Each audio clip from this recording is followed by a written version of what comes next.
নাম শ্ৰী হিমাদ্ৰী বৰা দাস।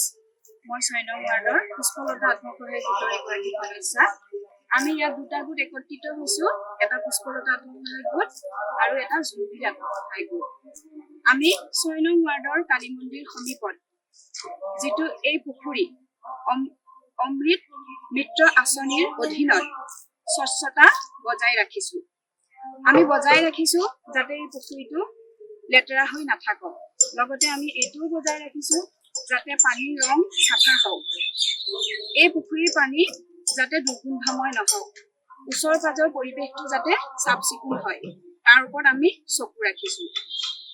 যদিহে আমি ওপৰৰ পানীখিনি চাফা কৰি ৰাখিব পাৰো, তেতিয়াহে ভূগৰ্ভৰ পৰা যিটো পানী আহিব সেই পানীটো চাফা হ'ব।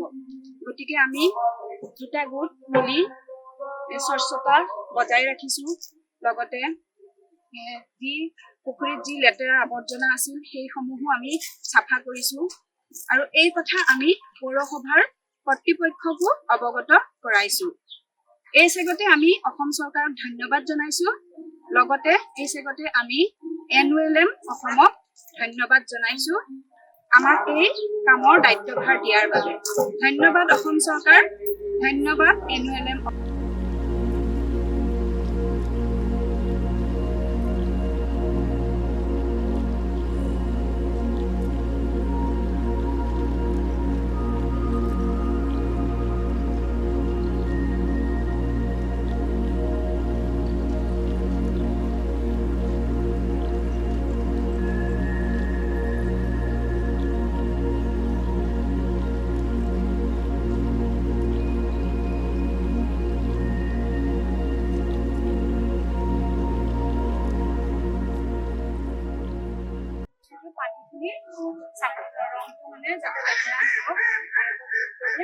আৰু লগতে লাগিলে দুৰ্গন্ধময় যাতে নহওক তাৰ ওপৰত আমি চকু দিব লাগিব।